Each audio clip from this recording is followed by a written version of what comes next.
Hello everyone, welcome into my craft space and welcome to the hashtag Teri's Crafty Christmas collab, which is a collaboration with Teri and Natalie from LineDotArrow, and Teri's from Sweet Pea Papers and a bunch of other groups.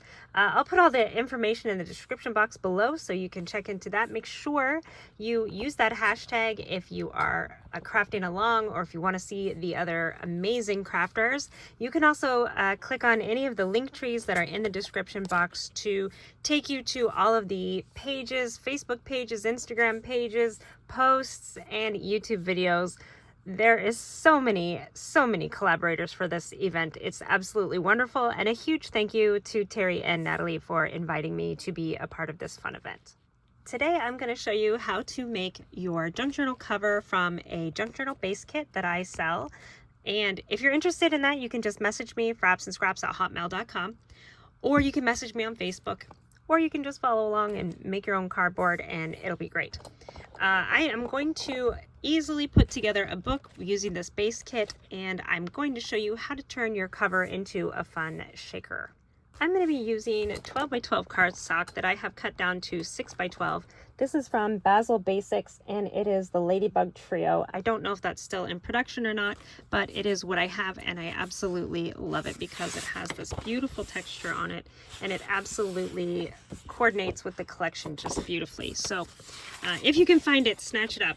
You might be able to find it from scrapbookers from back in the day or from thrift stores and whatnot, and it's a wonderful buy because, or at least I think so, because it's just great paper. However, it is 6 by 12. I cut it in half, and my base kit is a 5 by 7, I believe. So we're gonna have to cut this down just a little bit, and that's what's so awesome about these kits is you can really use them for whatever you would like. Let's see, let's just measure here. Yep, 7. So I'm gonna cut it down to about 5.5. So that's going to make our book 5 by 5.5. Now, if you are cutting chipboard with your trimmer, just know that it can dull it just a little bit. You dull your blade, and well, that's just part of it. I sometimes use, if I replace a blade, I sometimes use the old blade to cut chipboard with because it will still cut. But it is sometimes nice to just have those nice crisp cuts.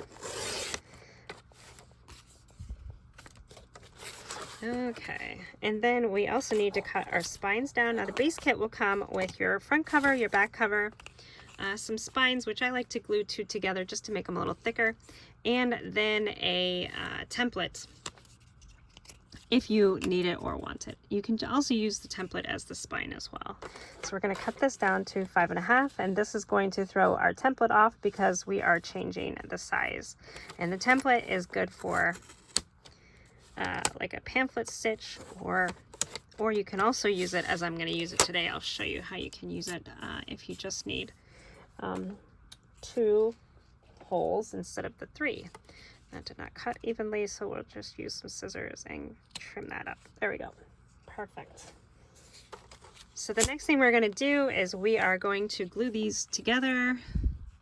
We want them to be quite sturdy. Now we're just going to wrap with this cardstock, and the cardstock is going to give it a little extra strength. Now let me tell you, if the packaging says what weight the paper is,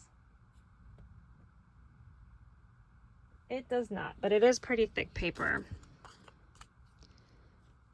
This one is from way back in the scrapbooking days, and there's just not a lot of information on the packaging.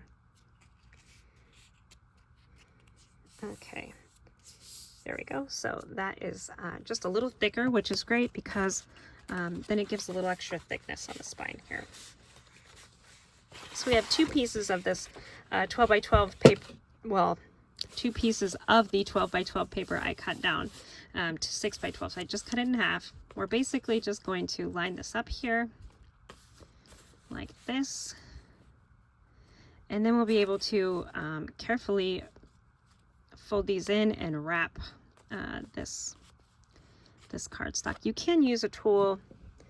This tool is really great. I like it for mitering the corners, but it's also good for getting your pieces separated just right. So you can put this here And then you'll have exact same spacing in between your chipboard pieces. And you can also, if you have more paper, like a wider paper available, you can put this here. Make sure that you have the same amount of paper all the way around, but we're not going to do that. Here's what I'm going to do. I'm going to put it on fast forward while I wrap this because, well, it's not that interesting to watch, and I don't want to bore you. Be sure to use plenty of glue as you're gluing this down. I can hear some of you screaming, use some double-sided tape, girl, use some double-sided tape. I'm just using liquid glue here. You can use whatever glue that you'd like. If you do decide to use double-sided tape, I suggest you use tape and some liquid glue to hold it both for today and tomorrow. Now let's get some cardstock on the space. Ta-da! I've gone in and inked everything. I'm using scorched timber to ink, and I have laid the book base out flat here, and we're going to work on kind of the front and the back, and then we'll put in our spine holes. Okay. So here's kind of what I'm thinking. We're going to put this tree in here like so. And I need to just figure out where it's going to glue. These are Tim Holtz baseboards from Christmas 2023. If you have them in your stash, break them out, break them out. Christmas 2023 baseboards. And I love them. They are raised chipboard, perfect for making shakers. Absolutely love it.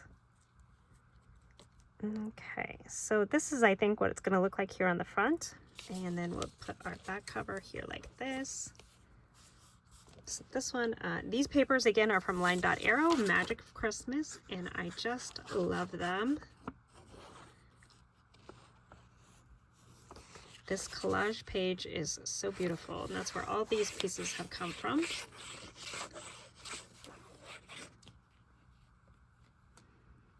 I really enjoy the kind of grungy old vibe of it. I just love it. It's got the traditional Christmas colors and lots of ephemera to go with it. Okay, so we're going to glue that right on there. Beautiful. I have taken my shimmer stick and shimmered up those poinsettias. I just love that look. So if that's something you enjoy as well, don't forget to do that. Okay, so let's move this up here. Go ahead and glue this piece down here. Now I don't know what I'm going to do for a closure just yet, so I'm kind of leaving myself a little bit of room on the edge. So this is actually the size of our cover. And I can either put like a trim or do a hitch post closure. I don't know. I've been all about the hitch post lately, so maybe I'll get one of those. We don't have to decide that totally right now.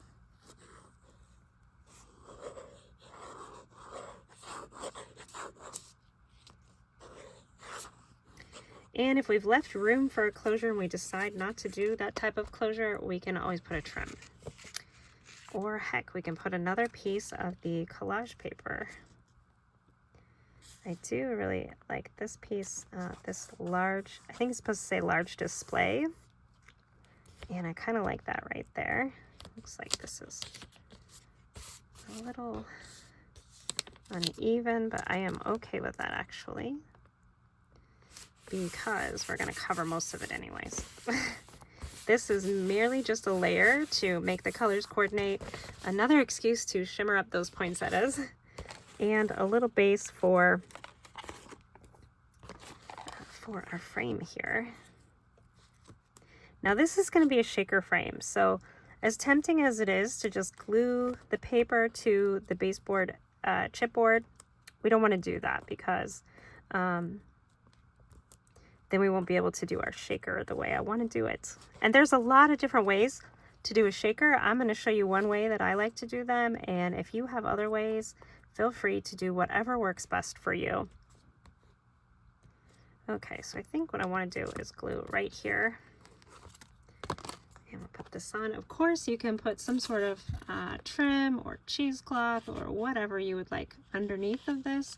I want it to sit nice and flat though, because I'm making it a shaker.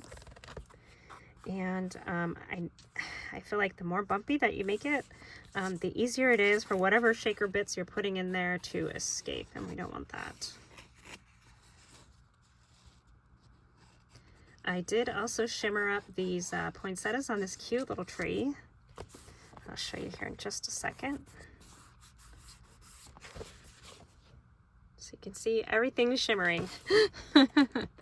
Just love it. Okay, so the next thing we want to do is we're going to use some acetate here on the inside of our frame.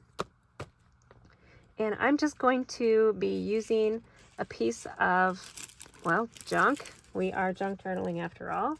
This is a wrapper from a decoupage rice paper from Stamperia, and it's going to be just perfect.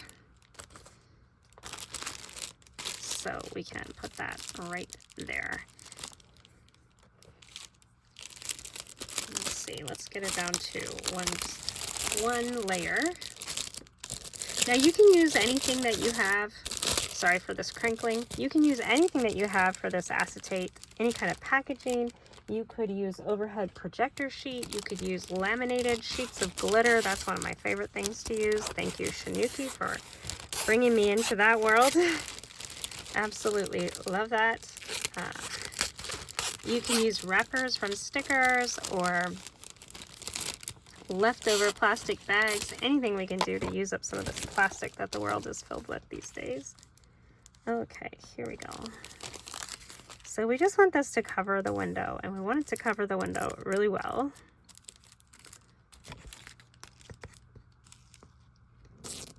And if you don't have these chipboard baseboards, you could also use cereal box and die cuts, or cereal box and any kind of shape that you have that you want to cut out. Maybe you have punches will be hard pressed to work because the chipboard is super thick, and I like to use chipboard just because it gives us that depth of thickness that we need to house our little pieces. So, and actually this would be better put here on the front, but then we'll see it. So let's rethink this here for a second. All right, so here's what we're gonna do. We're gonna glue down our acetate, still just like we were. And we wanna get plenty of glue in here. And even though we have this depth, we also have a pattern on it. So, oh, come on, window, get in there. This does dry clear, thank goodness, because I am being ever so messy. Only because we're on video. It's the way it seems to work anyways. All right, let's get a little wet wipe to clean this up, because this is crazy.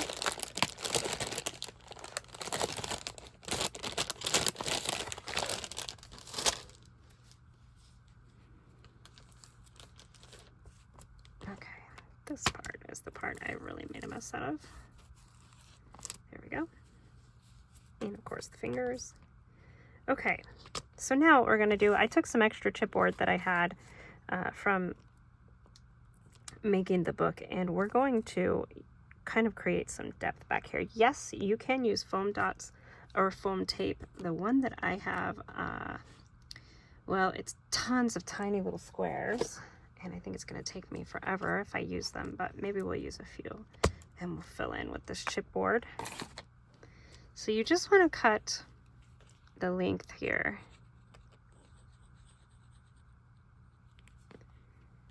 So that it is going in the edges. You don't want it to be seen inside your window.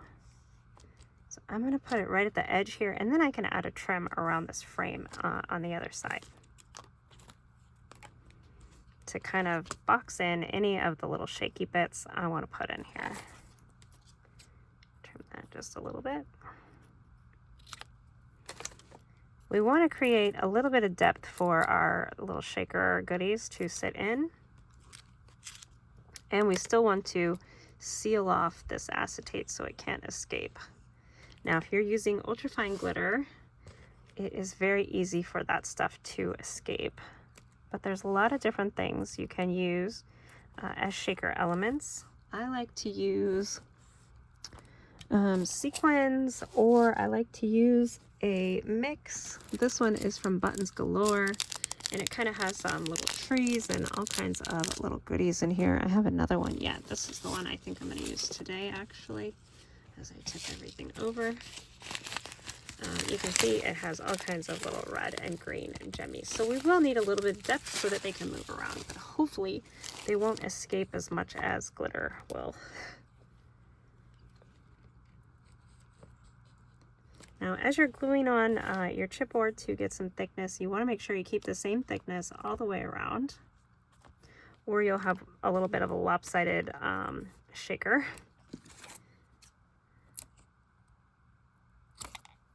Okay, so that's 2 on that side. We'll do 2 on this side. Somehow I cut those ones to fit, but not the other one. I don't know.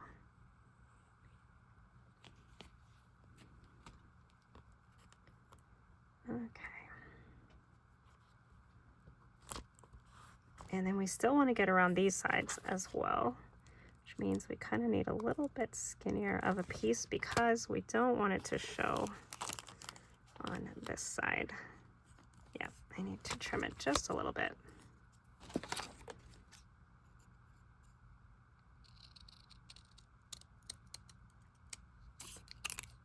Oops.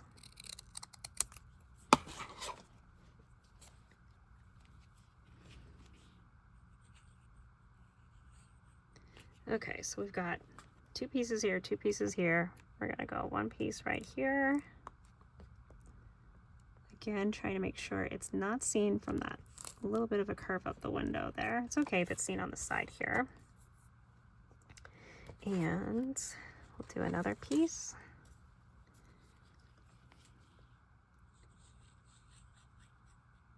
Hopefully this one's skinny enough now that I just put glue all over it.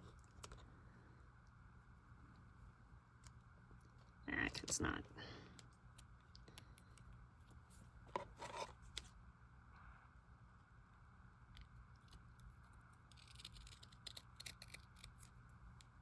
Now there are a lot of die cuts in different ways you can do shakers. Sometimes there's little shaker domes and all kinds of ways you can create this depth without having to build it yourself here.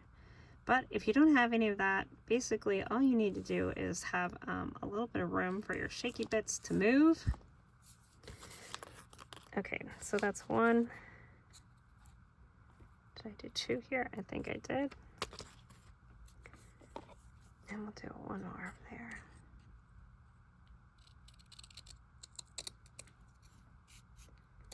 And you want to try to close these gaps. These little gaps here is where things can leak. I actually don't think I did 2 on this one closest to me, so we'll put another one here.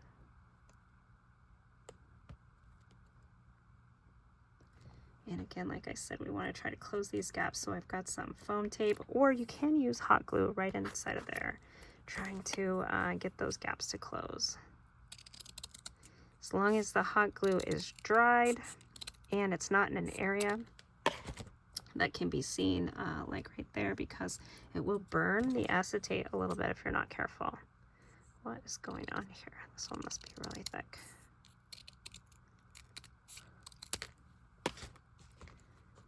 There we go. Okay.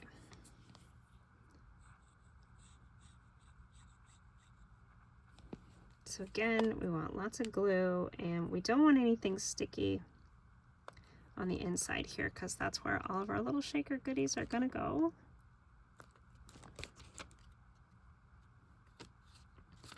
Even that up. Okay, now, like I said, you could use foam dots or foam squares or whatever you have to kind of fill in these little gaps here. But an easier idea might just be to use a little bit of hot glue. Let's see, this one might fit right down in there. But it is going to change the height a little bit, and we don't want to do that. We want it to be all the same as the chipboard that we have down there, but it can squish in between, which is nice, kind of like that. Okay, so let's try some hot glue. We're just going to squish it in here to close up this gap.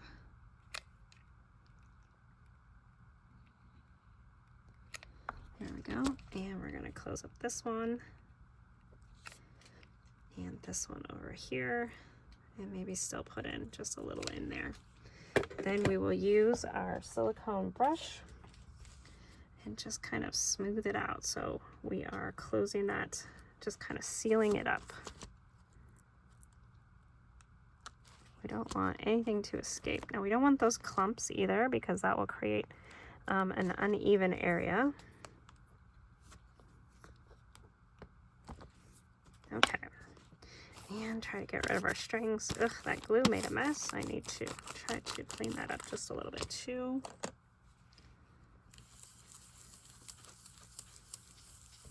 Okay, and if you're using a wet wipe like this, you'll want to make sure it's dry. Otherwise, all the little shaky bits are going to stick to the water.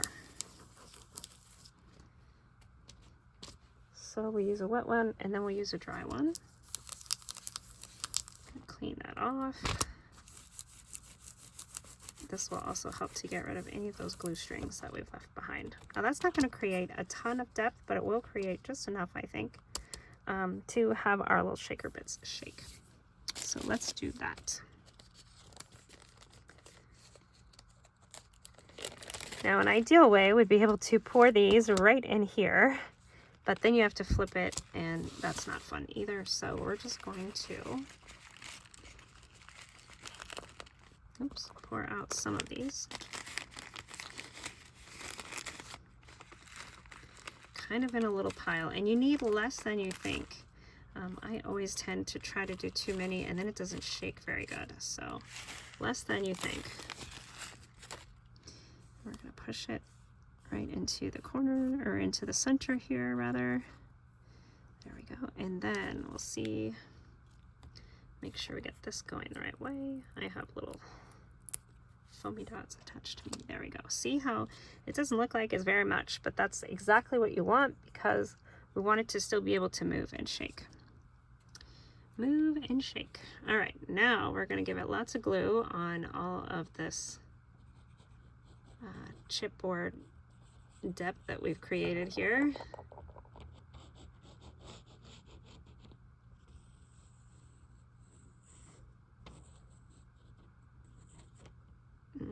Okay. And feel free to use whatever glue you like. If you like double-sided tape, I always say tape for today and glue for tomorrow. The tape will hold it right now, and the liquid glue that you add will hold it for many days to come. So if you use double-sided tape, I always say to double it up with a liquid adhesive. And here I'm going to go in and add in some hot glue. Kind of for the same reason. I want it to hold right now, and I want it to dry, and I want it to seal, and all the things. I can hear it sizzling. That's great. Okay, right over the top of the Christmas tree. Now that I've got hot glue, I've really got like one chance to get it in the right position that I want. And we're gonna press it down really, really good, because we want all those little shaker things to be stuck in there. Now, if you like to sew, you could always make your shaker first and then attach it to the cover. This one will just be attached right to the cover, and I like that look as well. So I think it goes great with the baseboard and then the collage paper that we've got going here. Love it. All right, since we've got the hot glue there, we can see if it shakes, and it does. Look at that. How fun is that? Okay. Now, whatever is in there is in there. So if you get some random piece of, scrap or something that's in there, if you want to take it out, you've got to go through the struggle of getting this to release, and then it will be very hard pressed to get it to seal again. So just be wary of that. And as promised, let's use this template and poke our holes. I'm just going to use this side here, and I want it to be as far up as I can possibly get it without running over the edge, because I'm going to do an elastic spine, and that will give me the most room for my pages as closer to the edge as it is. But of course I don't want it to run over.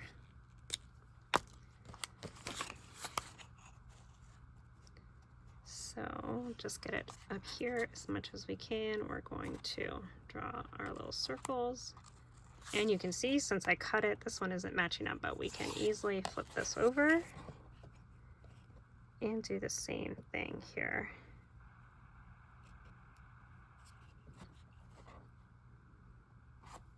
Oops. If I could hold everything, that would be fantastic.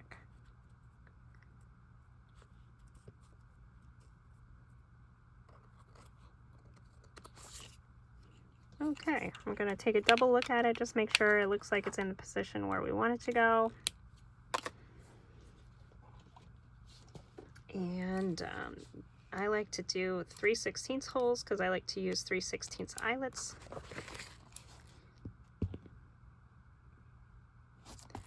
We'll just go ahead and punch that with our crocodile, punch another one. And actually, if you go through and set your depth, you'll have them exactly the same as what our template was. So we'll re-punch that, push our depth guide in while I'm holding the handle closed. Oh, did it go? No. There we go. So then when we get to this one, we'll know it's the exact same depth.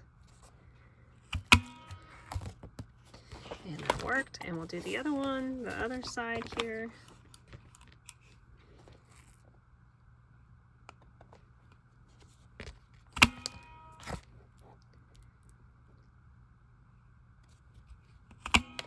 Okay, and that gives us our holes. Now, if you want to do a pamphlet stitch, you can use the template here again. You would just go ahead and line this up, and you can decide where you want these center holes to go. Now, if I would not have cut the extra inch off of there, I could have just used this template all in one piece and just a 1, 2, 3, be done. But okay, so there is the base of our book with the little shaker. I love that. I'm going to go ahead and put some lace on, and we'll see how that looks here as well. I want some lace on the spine. Of course, I like everything better with a little bit of lace. And we're also going to put those eyelets in. We'll let this little piece run right down the spine there, and then whatever is left over here we can glue in. And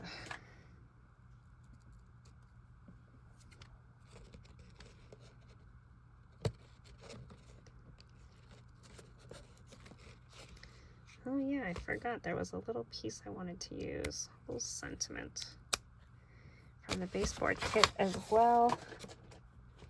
I don't know if I'll have room at the bottom now. I guess we will see. There's one of these. It says, "Believe in the magic of Christmas," and that can just go right down here. If I trim it off, I think there is room. Perfect. And this is just chipboard, so it does cut as well. You can put little eyelets or gems at the end, whatever you want to do. I'm just going to trim it off there so that it fits a little better. And if it's too tall, you can even take off some of the thickness here. But I think mine's going to be great. It's going to be an extra little sealant for my shaker down there. So I think this is going to glue like this. Put that down the center. This will flip out like that. And we'll scooch this maybe over just a little bit more so the whole thing shows like that. Let's get this one glued down. And again, I'm using Barely Art glue, and then I'm going to put a little bit of some hot glue on there as well to hold it for right now. Feel free to use whatever glue you have or that you like. Hot, so don't touch your fingers. Easier said than done. And then again, wherever it lands is where it's going to go. Okay, maybe a little more over here than I would have liked, but that's okay. I think we can put some flowers or trims or something there, and it will be great.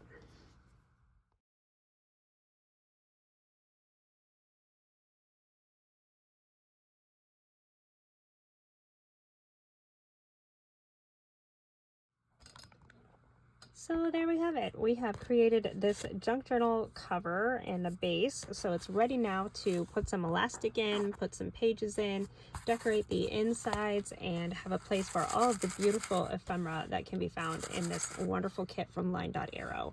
So again, a huge thank you to Teri and Natalie for having me in the hashtag Teri's Crafty Christmas collab, and I hope you will tune in to all of the creators and follow and like and do all of the things.